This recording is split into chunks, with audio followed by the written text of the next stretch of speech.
don't go get another job. Like, I need you. I need your help. And you were like, well, can we afford this? And he said, we can't afford not to. And I was like, okay, here we go. Welcome to the 2 is Greater Than 1 podcast, where we share our experience with all the ups and the downs of working together without killing each other. Not yet, anyway. Jackie. Tyler. Let's do this. Let's do it. So I'm Tyler Henson. I'm the host of this podcast. This is my wife, my business partner, my co-leader, my everything, Jackie Henson. Too sweet. You're too sweet. And last time we left off, and I believe we talked all about how we were long distance for a long time. And then now we're going to explain to you guys how we have no distance from each other whatsoever. None. We're going to talk about how we got to working together. Hate it or love it. But let's just finish a little bit talking about our story. So I think where we were last time is, whether we mentioned it or not, you had graduated college a little bit early, a semester early, which was crazy. Wild. Because you really thought that you were going to be late, like you weren't going to graduate on time at all. And then, once you scheduled your appointment, you realized that you were going to graduate early. And so then, I don't even remember all the details, but we ended up like moving up our wedding day because we couldn't stand not being married.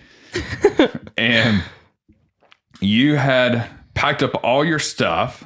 Yeah. I flew in to surprise you, to drive the moving truck back to Tennessee, or actually to Tennessee. Thank God for that. So that you can move in with my mom. And then here we are, like, actually living in the same town together.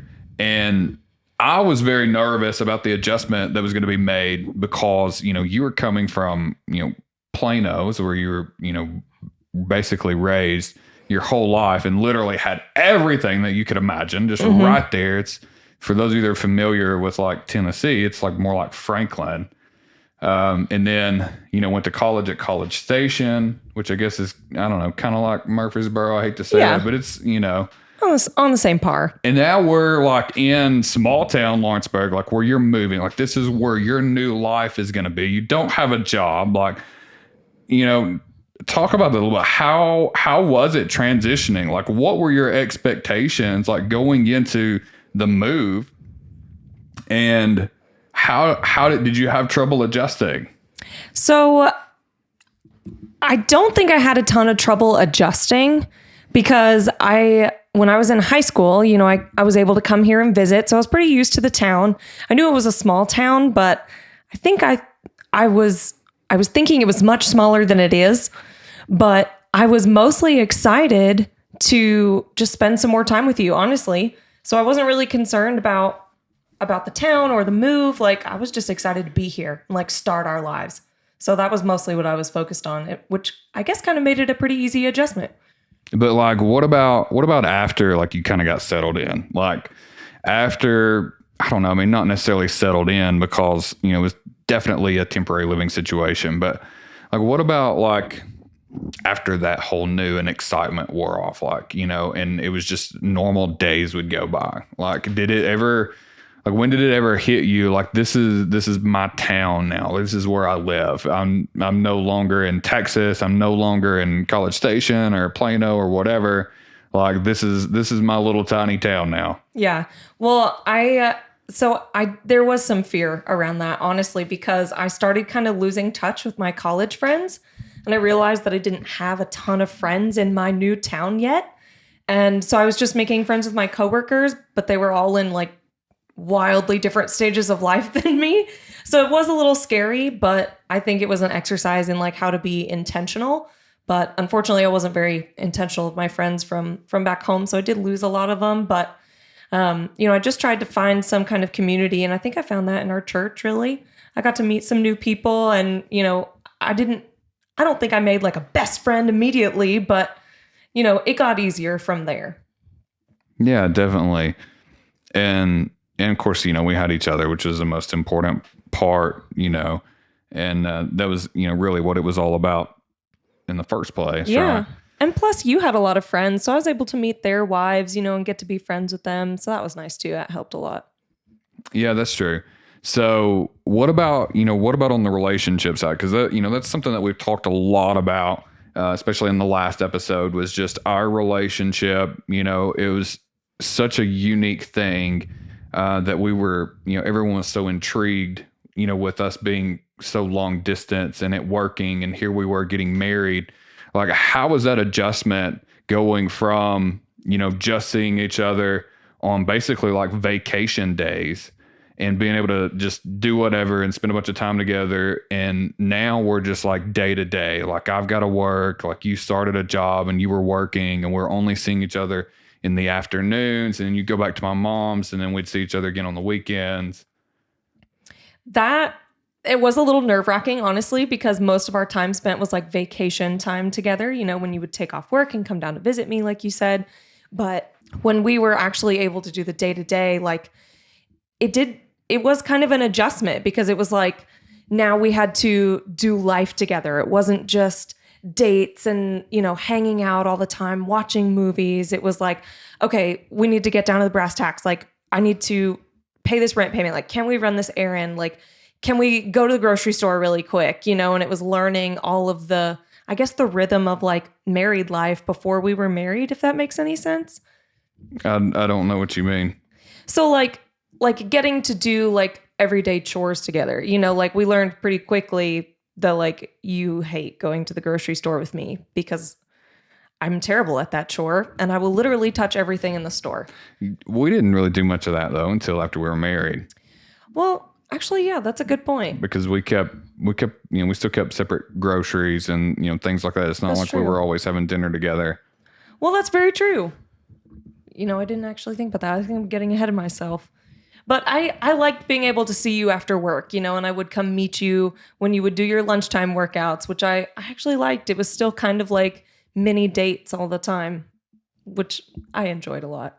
Yeah, I think for me, it was super nice just to be able to be in the same town and be able to date and be able to see each other like in a normal type of situation, a normal setting. Like, I'm going to work and then I get to see you when I get home or, whatever. Like, when we both get off work, we'd, go hang out at my mom's a lot just so we could see each other. But like, we didn't get that before. Like, it was just all FaceTimes. And like, we had very different schedules because, you were waiting tables, which meant you were working a lot of nights. And, during the day you would have classes. And so you kind of had a little bit busier schedule, even though it wasn't as many hours at one time. It was just consuming, pretty much all day and all night, where I would go to work early in the morning, get work done. And then like I was free, more or less. But like for me, it was just, not being so constricted to those FaceTimes and, just being able to hang out and spend time together and, be around family and all that stuff too.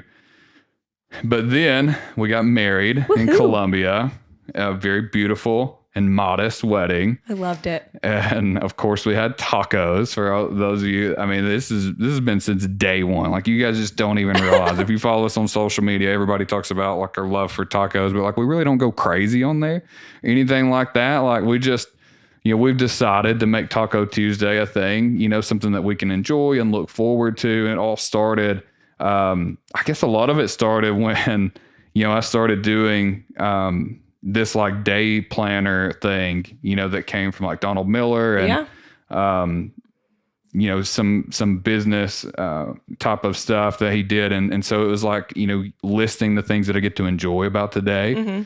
And I don't know how that spun, but anyway, it ended up, we did Taco Tuesday. And of course, that's actually a more recent thing. Yeah. That we're, Taco Tuesday gives us something to look forward to at night other than just working all the time. But anyway, I'm sure everyone wants to get to the part where we actually get to working together. So we, and so I think we talked a little bit about this last time, but we get married, we merge our lives together. We quickly get to see that we both have a lot of stuff. And, we're still trying to figure out the nuances of being married and what that life looks like. And of course, we have a lot of good conversations, and our relationship was built on that foundation because we were so long distance. But then here we are, like, actually trying to live together and all the nuances of that. And, figuring out, like you had said, the grocery store and I did not like going to the grocery store. But just to be fair, it's like you spend ages in there. I really do. Like it's absolutely insane because like what y'all don't realize is Jackie will go in and she knows this store. Like she knows Kroger. Like she was a worker. So much so like that she's worked there for years. Like she knows every new product. It's like, oh babe, look at this. They got a new brand of beans. And I'm like, Jackie, we don't even eat beans. Like, what are you talking about? And it's like always want to try all the new products. Anyway, we have fun, but a lot of times it's like we go in and we're starving. And so I think that's part of why I don't. That's true. Like, but Kroger Click List has been a lifesaver. Thank goodness. So anyway, so we have all this stuff and we decided we really need some more space. And so we slowly but surely started exploring purchasing a house. And that was when we got really serious about that. That was when we realized how frustrating, the real estate experience could be and buying and selling a home. And it's like, I've always, never realized how much I really enjoyed houses and looking at houses.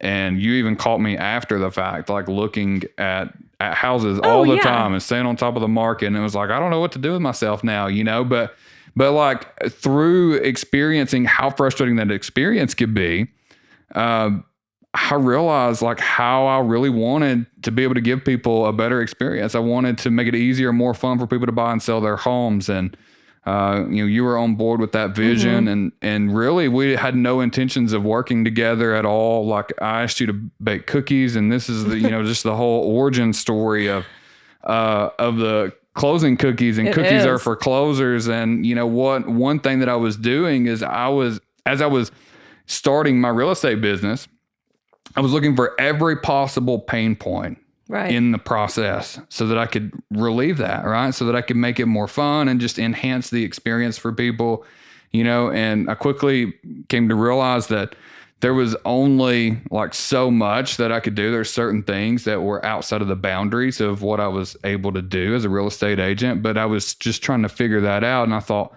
one thing that everybody always hates is all this paperwork, especially if they're buying a house, especially if they're getting a loan and they're buying a house, like they've got stacks of paperwork. It's like a phone book. Oh, it's terrible. And so I was like, cookies makes everything better. So I'm like, Jackie, I need the best chocolate chip cookies. Oh yeah. I need the best chocolate chip cookies and we're going to serve them at closing. I want to be able to give people at least that. Like cookies makes everything better. I can't do anything about the paperwork, but I can bring them cookies. And so Jackie made this chocolate chip cookie recipe that it was a little bit of an elevated chocolate chip cookie. Yes. And so so they were phenomenal. Like test batch number 1, I'm like, these are fantastic. Like you can't make these any other time. They're just for closings. And you were super bitter about it. I was very upset because I was starting that home baking business, so when you tell me like, this is the best chocolate chip cookie ever, like, obviously I want to be able to capitalize on that. I was going to sell these and you were like, oh yeah. And you can only make them for closings. So I was just at a loss. I couldn't believe it. I was like, what? I've created the best chocolate chip cookie and I can only give them to your clients. Like, well, rats. Okay. But it's totally been worth it. It's paid off. It has been worth it. And then we ended up revamping those. I'm like, Jackie, we got to go in. We've got to go bigger and we've got to be warm at closing. And so Jackie just changed up the entire recipe. They're no longer gluten-free. And they're 5 ounces each, as big as your face. Yeah. And we serve them warm at closing and they're phenomenal. And they're gooey and delicious. But they're super exclusive to our closings. But anyway, that was Jackie's first thing that she did for our business and really didn't even, kind of give you a title or anything like that. But, it was when you started going to showings with me and people loved it and really ate it up. Yeah. And they really loved that I brought you along and that it was a family thing. And so it's like, you know what, like, let's just give you some tasks, like give you a position. It was at the end of that first year. It's like, if we're going to bring you into this thing, then, let's give you some responsibilities. Yeah. Like other than just tagging along. That way you feel, like you're more part of this thing and I could use some help too. And so it was when we brought you in as the customer experience or the client experience specialist. And just basically, what was it? What was your... Basically, my job was to make sure that everybody loved and remembered working with both of us. I used to say working with you, but I've become so much part of this. It's working with us. Yeah, absolutely. And it was that year, like, you lost your job and was completely devastated. But like, what you didn't know was how busy I was. Yeah, I had no clue. I didn't realize how much you were doing on your own after you got off work and on weekends. Like, it was another full-time job in addition to the one you were already working. Yeah, absolutely. And I'm like, hey, like, I'm drowning. Like, business is really picking up. Like, we're really doing well. And I don't go get another job. Like, I need you. I need your help. And you were like, well, can we afford this?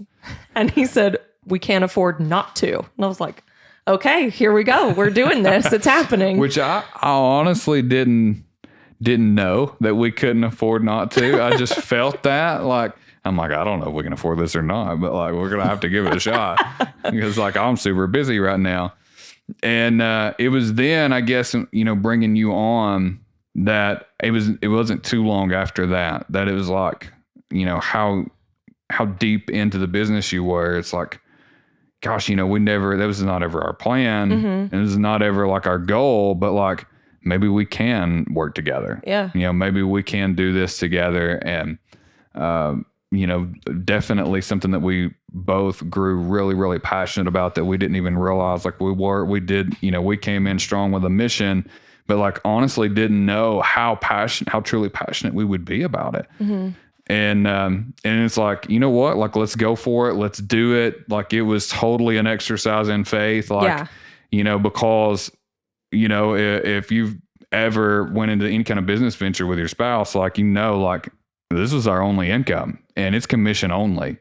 And it's not quick sales. No. Like, we're 30 to 45 days for every closing. The rare few, are less than that. But like, for the most part, it's 30 to 45 days before you even close a deal. And it's like, we didn't even want to, make it about the commission or anything like that. We really just wanted to focus on the people. And of course, that was a whole nother conversation. It's like, how do we do this and still make it, about the people when we've still got to close deals and we've still got to, get commission checks so that we can pay the bills and we can eat. And that was totally linked, to our security, was being able, to provide, food, water, shelter, and all the basic needs and all that.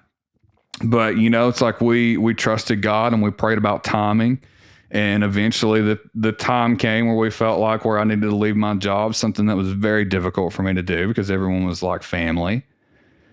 And we just decided to do it. Like, hey, let's do this. We just went for it. And literally, like, we had a great month that month. We had a good month after that. And then we didn't close a single deal for 3 months. Not a one. And it's like, okay, God, like, we really prayed about this. We really took our time making sure the timing was right.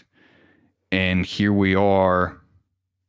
We haven't made any money in 3 months and we've worked a lot. We were really busy, but like, things would happen and people would decide to just wait to buy because the market was getting pretty competitive, if you were a buyer, and there's just always something like, and this was like, in the middle of COVID on top of that. This was in the middle of COVID. Yeah, absolutely. Which is probably not the best time to quit your full-time, stable, secure job and pursue a commission-only position. But you know what? Like, we felt like the time was right for us and didn't really try to time it with the market, but it was just what was timed best for us. And we just did it, and we just trusted God. But and I felt the responsibility of that, not necessarily as a man or whatever, or any kind of role like that. I just, this was my goal. This was my mission. And this was my thing that I started. So I felt the responsibility to lead, even though we were co-leaders. I just felt that responsibility to lead because, it started as my thing. And so here we are at the end of the 3 months. Towards the end of 3 months, and I'm like, okay, God, I'm done. Like, we said we'd never do cold calling. We said we'd never do door knocking or none of these cheesy things, because like we really just genuinely want to help people. We're not out here just grinding for business. And we started doing those things because we really wanted business and we really wanted to help people. And we also learned that, it really wasn't just grinding for business. Like we really believe that we can help people. And so we want to meet as many people as we can and help as many people as we can. And so that's really what it was all about. But at the end of the day, it's like, I still felt like I was forcing it. Yeah. And I just quit. And I mean, we were in this thing together. And I just told you one day, I was like, I'm done. Like, I don't feel like we need to go do something else, but like, I'm done. Like, I'm done trying. I'm done going out of my way, doing all this extra stuff, and the Facebook ads and all this stuff. And I'm just done. Like, I'm going to abide by our appointments and do the things that we have going on. I'm going to, stay in contact with the people that we've been talking to and, help them every way that I can. But like, outside of that, like I'm done. Like if this is going to work, it's going to be because of God and it's not going to be because of me. Right. And it was during that time, wouldn't you say that we really both learned to trust in God even more? Never a thing in my mind to like not trust in God, just with all that I've been through. And those of you that know my story, like there's been times where I had to fully trust in God with everything, but here I am, like I've got to trust in God. And it was then that we learned to trust in God with our business, where in the past I had to trust in God with my life. And this was something new and something that we had built together and something that we had to just trust in God with together at that point. And God blessed it. Right. We did. Yeah. We had 3 closings. We would help 3 people. It was kind of smaller and we were kind of behind on a lot of stuff, that December. And that was like month 4. Like we had the 3 months without any closings. And then the 4th month was December. And it's like January, it exploded. Oh yeah. We had a calm New Year's Day. And then January 2nd rolled around and both of our phones started ringing off the hook. It was crazy. And that was like, yeah, we had the trial and the things like that, but like with us being slow, we were able to easily kind of maintain what was going on. But then when things exploded like that and took off, that was when the tension really grew between us working together and just being able to navigate that. And the nuances of all that was super complex. Yes. And just how to, of course, we co-lead and I give Jackie 100%, control over, giving her input. And if she's against something, I'm totally not going to just railroad her and do that. But like, at the end of the day, like one of us had to emerge as kind of a leader among leaders. And so that responsibility kind of fell on me. Kind of fell on you for sure. And was kind of put on me as well. So that kind of added another layer. Right. Yeah. Of that, because it's like, I'm not the boss by any means, but I'm definitely the leader, which means I have to have final say over decisions and directions that we have to take, and just being able to navigate that while also being one as a married couple and being equal as far as that goes as well. Like, there's never like clocking in and out. And that was, I think that's kind of the thing. It's like, there's no clocking out when you work together. It's business, and it's not just like, oh, go to dinner and just don't talk about business. It's like, well, I mean, yeah, we're at dinner all the time and don't talk about business. Yeah. But like, what I mean by not clocking out is not that you don't talk about business. It's like, there's no way to separate. It's not like, I'm husband Tyler now. And then when we're working, I'm, co-leader Tyler. It's like, or like, co-owner in the business Tyler. It's like, we're both of those things all the time. The time. I'm not co-owner and co-leader of the business at one moment and husband the next. I'm also husband in that moment. And that's really what makes it difficult, because there's really kind of less boundaries. There is. Because you feel a lot more comfortable with your spouse to share like when you're messing up or, or whatever, you know, and But there's no like coming home and having like a rant like, oh my gosh, listen to what my coworker did today. It's like, hey, maybe we should have a chat really quick. You know, like you have to like be intentional about having that honest conversation. Like you said, like there's not that boundary there. Yeah, and you're building something together. So you can't just clock out and say, all right, just whatever. Sweep it under the rug. Yeah, well, I'll let someone else deal with that or whatever. It's not my responsibility, because it is our responsibility. Yeah. But yeah, and we're gonna have a lot of fun conversations that come of this. But I think that's gonna have to be it for today. But thank you so much for tuning in. Make sure that you subscribe. And again, this is the 2 is Greater Than 1 podcast, where we share our experiences with all the ups and downs of working together without killing each other. Not yet, anyway. Not yet. Not anyway, yet. Thanks so much for tuning in. See you soon.